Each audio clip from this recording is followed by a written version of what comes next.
की ओंकार डिगे हा एका एर्टिगा मधनं का त्याला जाऊ दिलं गेलं. MH11 पासिंग नंबर, पांढऱ्या रंगाची एर्टिगा गाडी, त्यातनं स्पॉटवर सापडला ओंकार डिगे का सोडून दिला. त्याची बातमी होती ही ओंकार डिगेची. आणि ह्याची अपडेट मी दिली पाहिजे की रात्री उशिरा मुंबईच्या युनिट नंबर 7 कडे ओंकार डिगे हजर झाला. हे फार विशेष आहे. ओंकार डिगेला अटक झाली नाही, ओंकार डिगे स्वतःहून हजर झाला. याचा अर्थ शासनाशी संबंधित जी लोक असतात त्यांना शासन अटक करत नाही, ती हजर होतात. मी हे पुन्हा पुन्हा सांगते. वाल्मिक कराड असेल, प्रशांत कोरटकर असेल, कितीतरी उदाहरणं आहेत की ही लोक स्वतःहून हजर होतात. पहिला मुद्दा. दुसरं असं की त्यानंतर आपली पत्रकार परिषद काल आटोपल्यानंतर अवघ्या 2 तासामध्ये सातारा पोलीस सावरीला पोहोचले होते. त्यांच्या पाठोपाठ एक वृत्तवाहिनी पोहोचली. मला त्या वृत्तवाहिनीचं मनापासून कौतुक आणि त्यांच्याबद्दल खूप खूप ऋणानुबंध की ते ज्या पद्धतीने तिथे पोहोचले आणि त्यांनी जी ती माहिती विचारली आणि त्या माहितीमध्ये की सरळ सरळ पोलिसांची गाडी दिसते. पोलीस अधिकारी सांगतोय, पोलीस अधिकारी म्हणतोय की अहो आमच्याकडे काही तपास नाहीये, मी सहज आलो. जर सातारा पोलिसांकडे तपास नाही तर इतक्या तत्परतेने सातारा पोलीस तिकडे का पोहोचले. दुसरं असं की तुम्ही काय उचलताय असं विचारतायत ते पत्रकार. त्याला तो सांगतो की नाही हो, खाली पडलेला त्याचा मिसयूज होऊ नये म्हणून.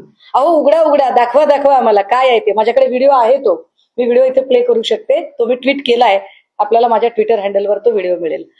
आणि तो सांगतो की नाही नाही काहीच नाहीये. दार उघडलं जातं, आत एक कॅन दिसतो निळ्या रंगाचा. या कॅन मध्ये किती बसू शकतं साधारणतः, लिक्विड किती बसू शकतं हे मी अनेक लोकांना विचारलं, तेव्हा कळलं की ते 40 लिटर पर्यंतचा तो कॅन आहे. आता हा 40 लिटरचा कॅन, त्याच्यावर तो पोलीस ऑफिसर पत्रकाराला असं सांगतो की राहिलेलं सामान होतं, चुकून राहिलं असेल. चुकून कसं राहू शकतं. जर सावरीला एवढी मोठी कारवाई झाली होती तर ते चुकून कॅन कसं राहील. 2 प्रश्न निर्माण होतात. जर चुकून कॅन राहिला असेल तर हा कारवाई करणाऱ्या अधिकाऱ्यांचा अक्षम्य हलगर्जीपणा आहे. माननीय गृहमंत्र्यांनी अशा अधिकाऱ्यांची ताबडतोब चौकशी लावली पाहिजे. एवढं मोठं लिक्विड चुकून कसं राहील. आणि जर दुसरी गोष्ट, जर त्यांनी तिथून सगळं क्लीन केलेलं होतं, संपूर्णतः क्लीन केलेलं होतं, तर पुन्हा एकदा त्याच ठिकाणी जर तो कॅन सापडतो, याचा दुसरा अर्थ असा आहे की अजूनही त्या भागामध्ये फॅक्टरी चालू आहे, अजूनही त्या भागामध्ये ड्रग्ज देणारे लोक अजूनही तिथे आहेत. त्याच्यावर काय ते बोललं पाहिजे. कालच अजून एक तिसरी अपडेट झाली. म्हणजे बघा सातारा पोलीस किती अलर्ट मोडवर गेलं. ज्या तुषार दोषींना इतके दिवस काहीच कल्पना नव्हती, त्या तुषार दोषींना अचानक ते एकदम सिंघम मूड मध्ये आले. सातारा पोलिसांचा मी एक वेगळा पुन्हा अभ्यासाचा वर्ग मला घ्यायचा आहे, तो मी नंतर घेईलच. मला वाटतं आज त्याच्यावर अजून एक जण आय थिंक विजय कुमारजी बोलतील, मी त्यांच्यासाठीचा तो वेळ राखीव ठेवते. पण काल साताऱ्यात तिसरी कारवाई झालीय पत्रकार परिषदेनंतरची, ती झाली पाचगणीमध्ये. पाचगणीत जी कारवाई झालेली आहे त्या कारवाईमध्ये 45 किलोचं कोकेन जप्त झालं. या ज्या लोकांना अटक केलेली आहे त्यांची नावं सांगितली पाहिजेत. मोहम्मद नावेद सलीम परमार, भेंडी बाजार. दुसरा अन्सारी बिलाल मस्जिद, नागपाडा, मुंबई. तिसरा सोहेल हशीद खान, मुंबई.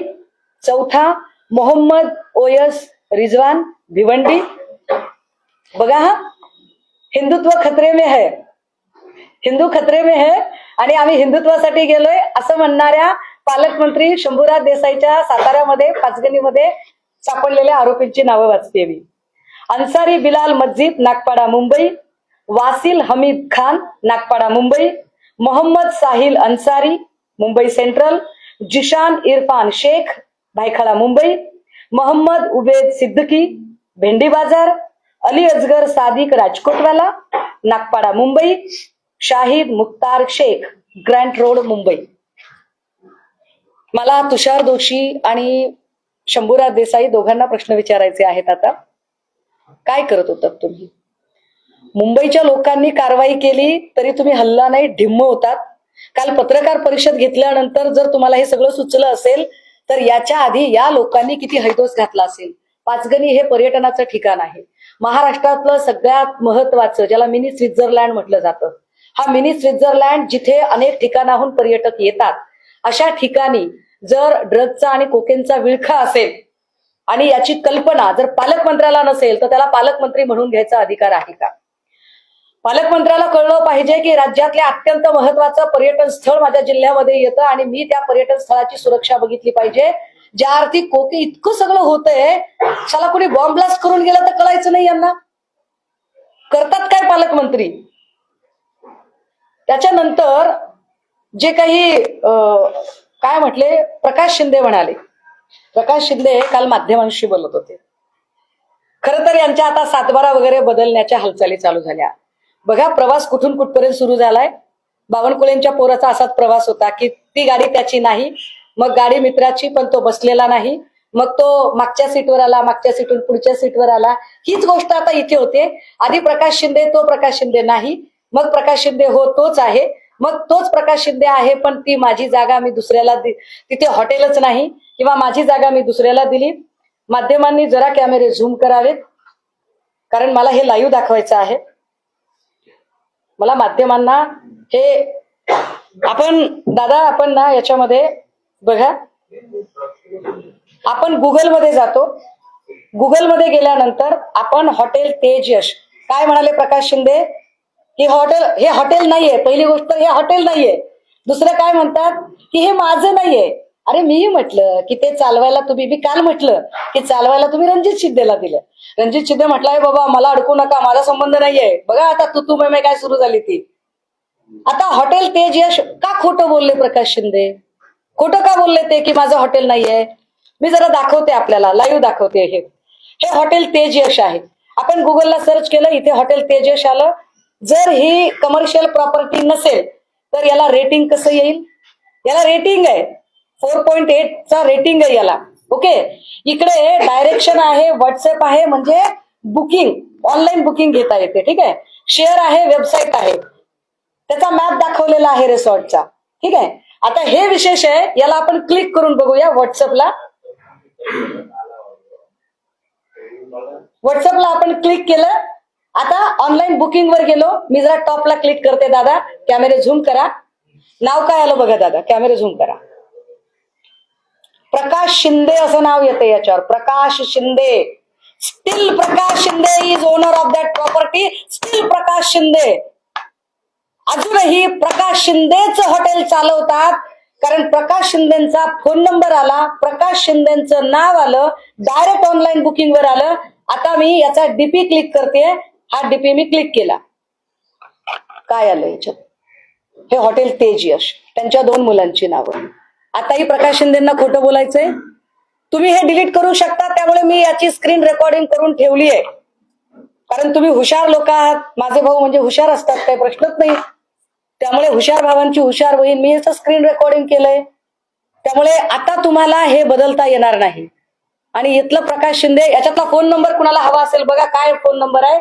9423925593.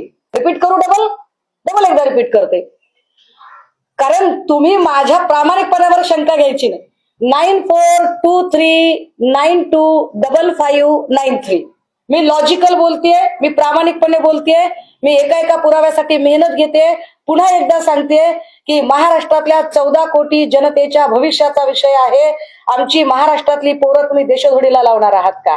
आणि असा ड्रग्ज मधनं कमावला पैसा मग इलेक्शन मध्ये 22,000ला मत तर सोपी गोष्ट आहे हो. काय 22,000ला मत?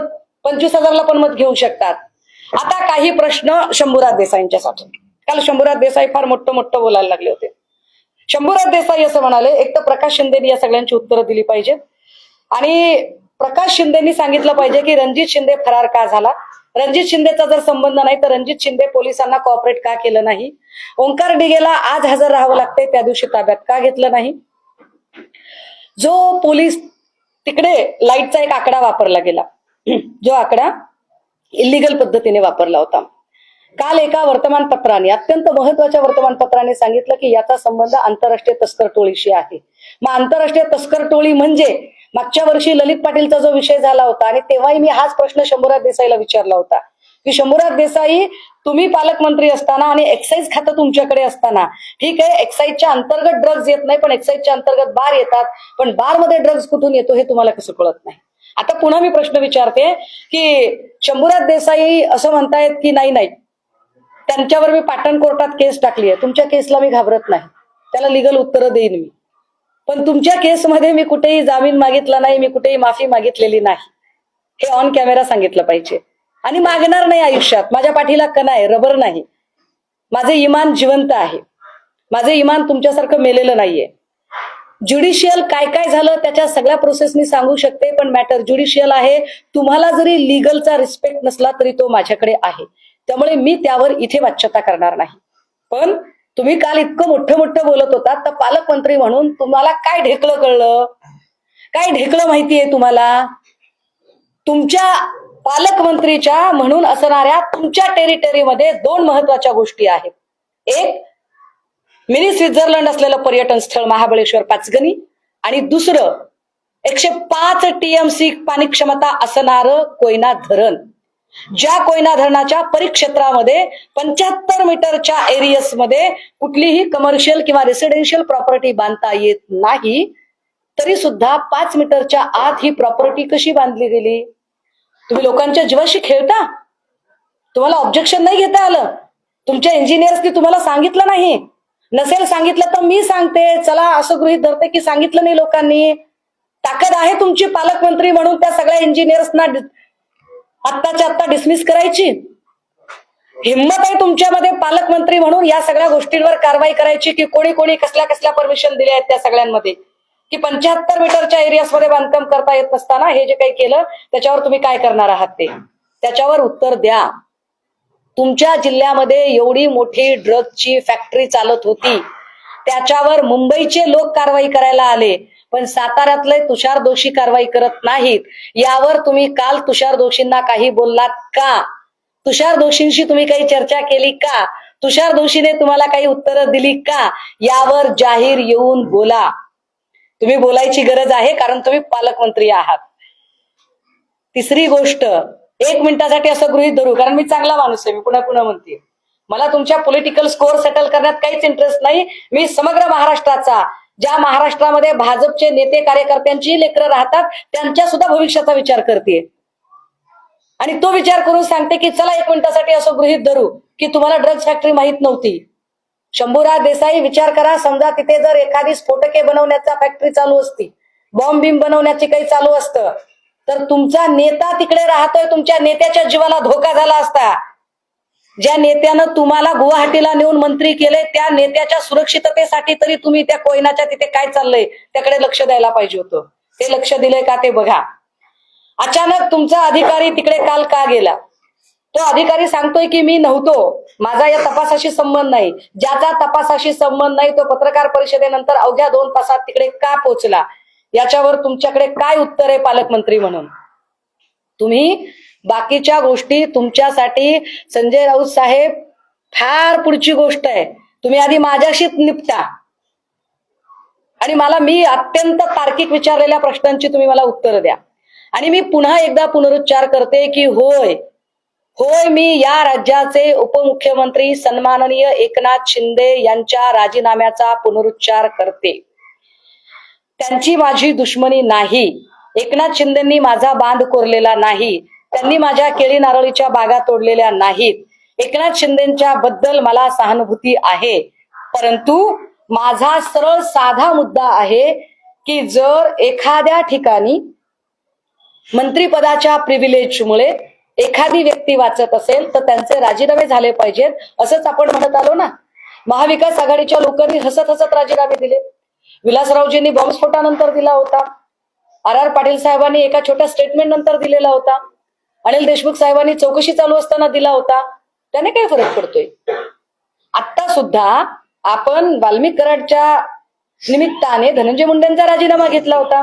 पार्थ पवार, जिकडे प्रत्यक्ष अजित पवार यांचा संबंध नाही तरी सुद्धा अजित पवारांचा राजीनामा मागितलाच गेला ना. मग प्रकाश शिंदे तर आपले सख्खे भाऊ आहेत, जे आधी प्रकाश शिंदे वेगळाच माणूस आहे अशी स्टोरी चालू होती. आता ते प्रकाश शिंदे जर प्रकाश झोतात आलेले आहेत आणि त्यांच्यावर कारवाई करताना आपण DCM असल्याचा प्रभाव तपास यंत्रणेला प्रभावित करू शकतो असं वाटत असेल, आणि आपल्याला खरं सर्वसामान्यांचं सरकार म्हणून सर्वसामान्यांच्या लेकरांची काळजी असेल, तर तो तपास निष्पक्ष पद्धतीने होण्यासाठी आपण काही काळ बाजूला थांबावं. आपली आणि अमित शहाची चांगली ओळख आहे. सगळं निर्दोष झाल्यावर पुन्हा एकदा आपण पदावर बसावं, आमचं काही म्हणणं नाहीये. या सगळ्या संबंधाने माझा पक्ष काय करत आहे हे आता अगदी थोडक्यात. आज खर तर संसदेचं अधिवेशन आज संध्याकाळपर्यंत किंवा उद्या दुपारपर्यंत वाइंड अप होते आणि त्याच्या काही प्रोसेस असतात. तरी सुद्धा आम्ही संसदेत बोलायला वेळ मागितलेला आहे. माझ्या पक्षाच्या वतीने सन्मान्य खासदार ओमराजे निंबाळकर, सन्मान्य खासदार श्री अरविंदभाई सावंत हे दोघे संसदेमध्ये हा विषय मांडण्यासाठी तत्पर असतील.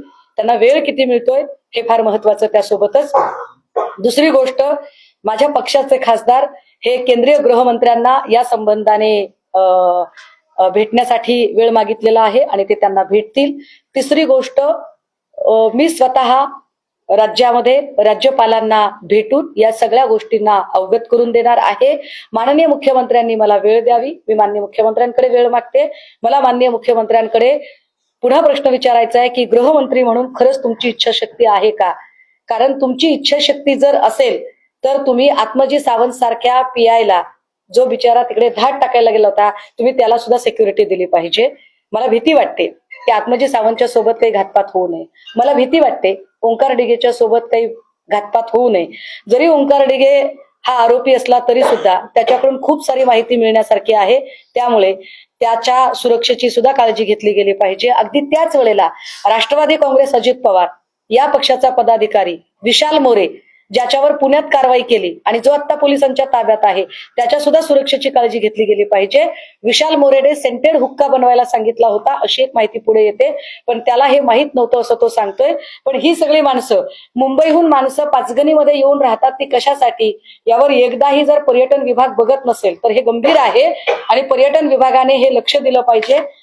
किंबहुना पर्यटनासाठी जाणाऱ्या सगळ्या पर्यटकांनी सुद्धा ही गोष्ट अत्यंत गंभीर आहे, जी विचार करण्यासारखी आहे. माझे मुद्दे मांडून संपलेले आहेत. मी जाणीवपूर्वक खूप क्रिस्पी पद्धतीने मांडलं. तुम्हाला काही विचारायचं असेल विचारा. आणि एक FIR आपल्याला मिळाली आहे कालच्या प्रयत्नानंतर, पण ही मुलुंडची FIR आहे, जी फार ही ऑनलाईन दिसत नाही, पण ही आपल्याकडे FIR आहे. ज्यांना पाहिजे ती देते. दुसरी FIR जी घाटकोपर क्राईम ब्रँचकडे आहे, जी सावरी प्रकरणातली, ती अजूनही मिळाली नाही, पण ती देते. तिसरं, वर्क ऑर्डर मी देणं लागते आपल्याला, जी वर्क ऑर्डर 1200 मीटरच्या रस्त्यासाठी, शेडकडे जाणारा रस्ता. कारण हे जे काही सगळं साहित्य आहे ते रिसॉर्टवर नाही, ते शेडवर सापडलेलं आहे. काल कोणाची तरी गल्लत झाली, मी पुन्हा सांगते की ते शेडवर सापडलेलं आहे. त्या शेडकडे जाणारा 1200 मीटरचा रस्ता, जो 75 लाख रुपये किमतीचा रस्ता आहे, त्याची वर्क ऑर्डर काय होती, निविदा कुणी काढली होती, मागणी कुणी केली होती, निधी कुणाच्या खात्यातनं गेला, याची सुद्धा माहिती मी काढत आहे आणि ती माहिती मी आपल्याला देणं लागते, ती मी देईन.